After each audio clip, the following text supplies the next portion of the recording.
LISA Institute. Boletín semanal con noticias desde el 17 al 24 de junio de 2022. Titulares. En Seguridad y Defensa veremos la herencia soviética que ha perpetuado las dictaduras de los istanes. La responsabilidad de proteger, ¿por qué no se ha utilizado en Ucrania? ¿Cómo ha cambiado el mundo desde el último concepto estratégico de la OTAN? Grupos violentos en el deporte.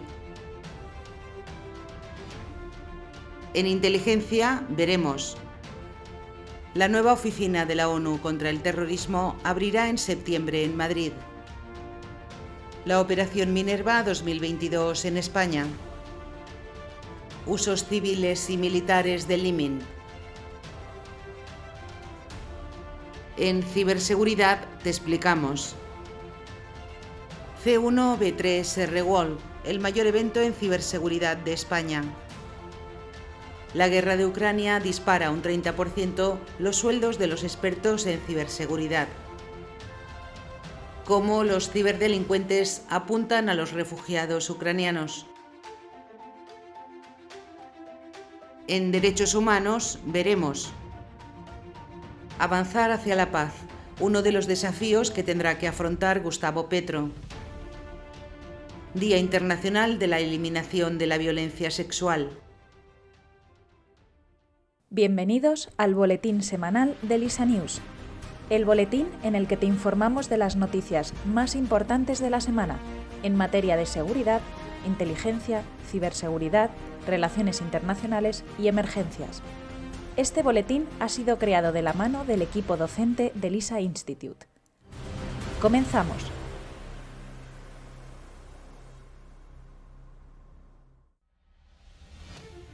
Seguridad y defensa. La herencia soviética que ha perpetuado las dictaduras de los istanes. Kazajistán, Kirguistán, Tayikistán, Turkmenistán y Uzbekistán son posiblemente los países más desconocidos del mundo a pesar de haber sido históricamente clave para el paso de la ruta de la seda.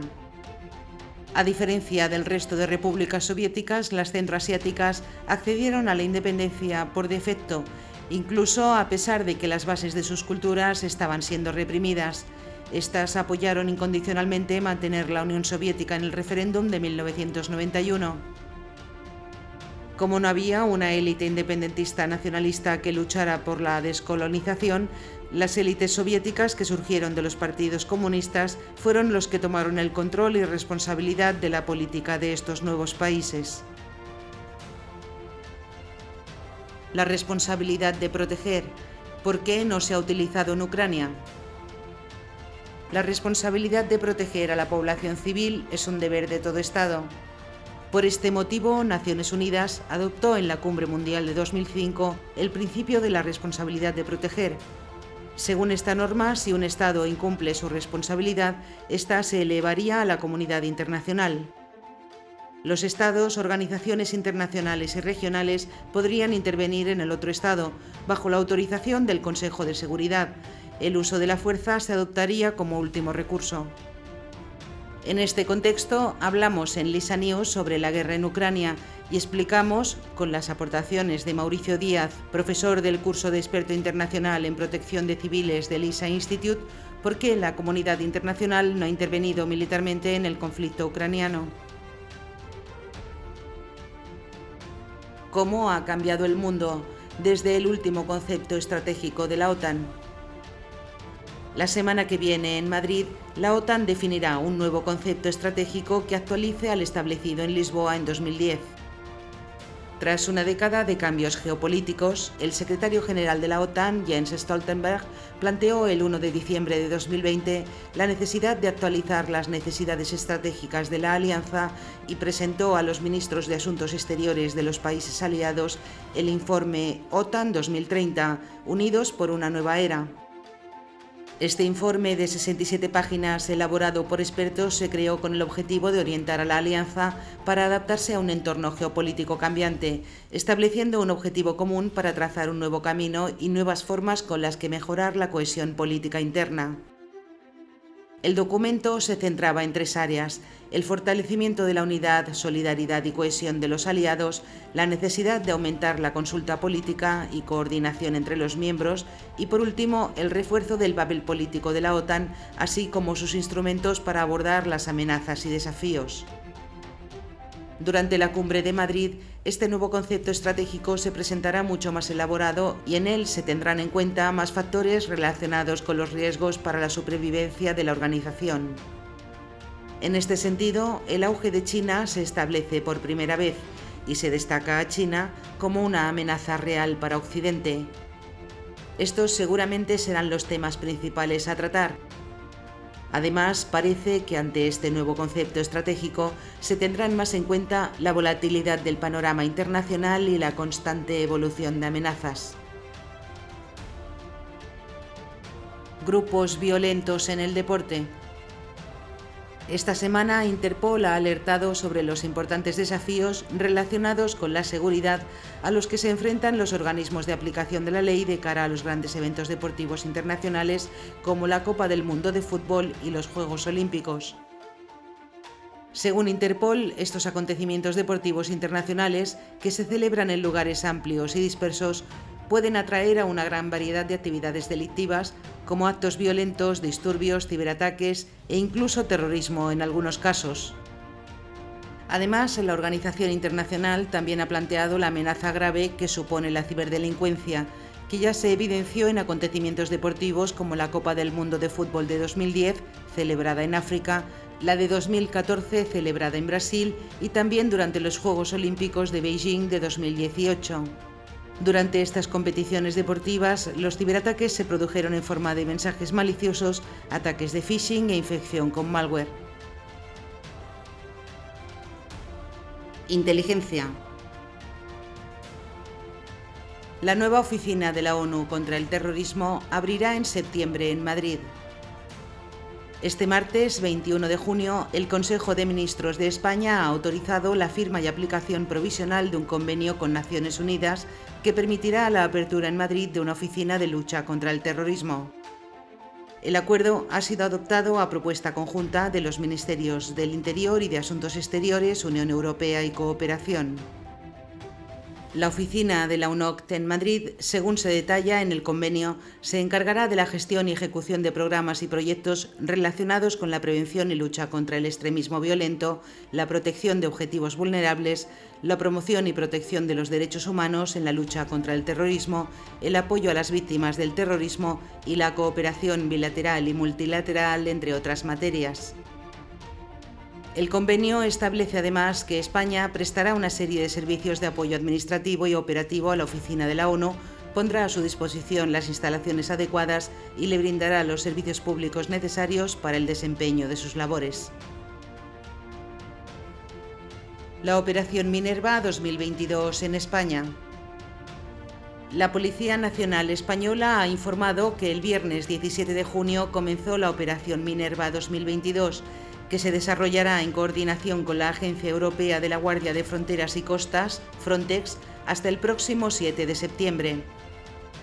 Esta operación tiene lugar anualmente con el objetivo de hacer frente a los retos de la inmigración ilegal y apoyar la gestión policial en las fronteras de los puertos de Algeciras, Ceuta y Tarifa. En este dispositivo participan efectivos de 22 Estados miembros de la Unión Europea, que junto a los agentes españoles serán 101 en total. Usos civiles y militares del IMINT. Se estima que en la actualidad hay más de 6.500 satélites orbitando la Tierra, tanto de uso civil, gubernamental o militar, y que en los próximos 10 años se lancen 10.000 satélites más. Además, según las estadísticas, se estima que para 2025 se estén utilizando de forma continuada 7 millones de drones con capacidad de obtener imágenes con diferentes usos. Lo que ha cambiado en estos últimos años es que esta tecnología se ha hecho accesible a otras organizaciones diferentes, a gobiernos o servicios de inteligencia, debido al abaratamiento de los costes. Hace unos años era sumamente caro y únicamente los gobiernos, y no todos, podían acceder a esta tecnología. Te contamos más sobre los usos civiles y militares de la inteligencia de imágenes en la actualidad en LISA News. Ciberseguridad. C1-B3 RWorld, el mayor evento en ciberseguridad de España. Más de 5.000 personas han participado esta semana en C1-B3 RWorld. La Escuela Nacional de Policía ha acogido de forma presencial las más de 250 actividades formativas del segundo Congreso de Seguridad Digital y Ciberinteligencia de la Policía Nacional, celebrado en Ávila. Esta edición ha tenido 170 ponentes de primer nivel, desarrollando más de 250 ponencias, talleres, mesas redondas y exhibiciones. Francisco Pardo, director general de la Policía, ha destacado en su ponencia inicial que este segundo congreso se va a convertir en el mayor evento en ciberseguridad de España, superando a la primera edición, tanto por el número de asistentes como por las formaciones impartidas. La guerra de Ucrania dispara un 30% los sueldos de los expertos en ciberseguridad. La guerra de Ucrania ha generado una burbuja alrededor del sector de la ciberseguridad, que ha visto cómo se ha disparado hasta un 30% el salario para este tipo de perfiles.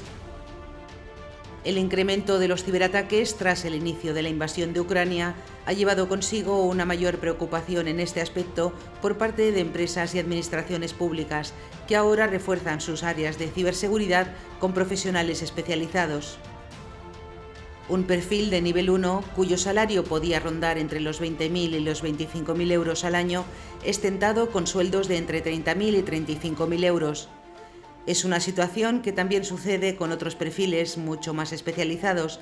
Hablamos de subidas de entre un 30 y un 50%, explican fuentes no oficiales de un operador de telecomunicaciones con división de ciberseguridad. Cómo los ciberdelincuentes apuntan a los refugiados ucranianos. Según ha informado Europol esta semana, el pasado 23 de mayo se llevó a cabo una operación dirigida a las redes criminales que tienen como objetivo a los refugiados ucranianos para la explotación sexual y laboral a través de sitios web y plataformas de redes sociales.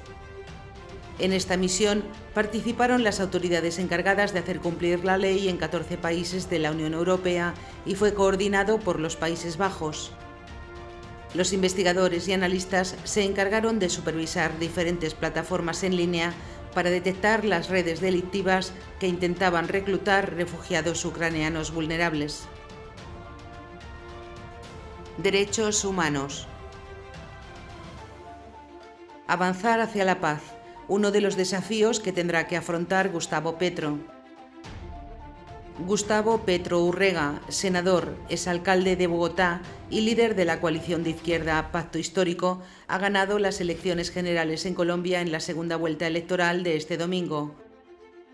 Petro ha obtenido el 50,48% del total de los votos escrutados, el 99,67%. De esta forma ha superado a Rodolfo Hernández Suárez, líder del partido Liga de Gobernantes Anticorrupción, quien ha logrado el 47,27% del total de los votos escrutados. Tras la celebración de la primera vuelta de las elecciones el domingo 29 de mayo, en la cual Gustavo Petro acumuló más del 40% de los votos y el populista Rodolfo Hernández más del 28%, el domingo 19 de junio sucedía la segunda vuelta electoral que ha definido al fin la presidencia del país. Entre los múltiples retos a los que se enfrenta el país latinoamericano, uno de los principales desafíos del mandatario de Colombia es el de consolidar la paz. A pesar de la firma del acuerdo de paz en 2016 entre el Estado colombiano y la ya extinta guerrilla de las FARC durante el gobierno de Iván Duque, el conflicto sigue vigente en gran parte del territorio. Día Internacional de la Eliminación de la Violencia Sexual. El pasado 19 de junio fue el Día Internacional de la Eliminación de la Violencia Sexual. La violencia sexual relacionada con los conflictos puede ser motivada por objetivos políticos, militares o económicos para controlar el territorio o los recursos.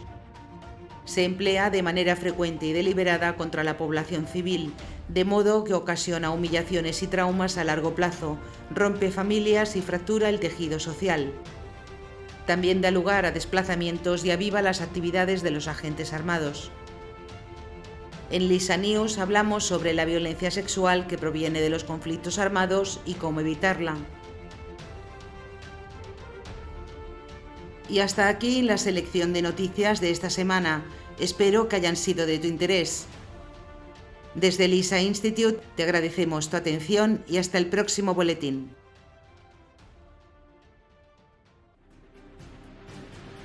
Si te ha gustado este boletín, recuerda que puedes seguirnos en Instagram, Facebook, Twitter y LinkedIn, donde publicamos a diario noticias y análisis de interés. Comparte este boletín con tu entorno y ayúdanos a seguir haciendo del mundo un lugar más seguro, justo y protegido.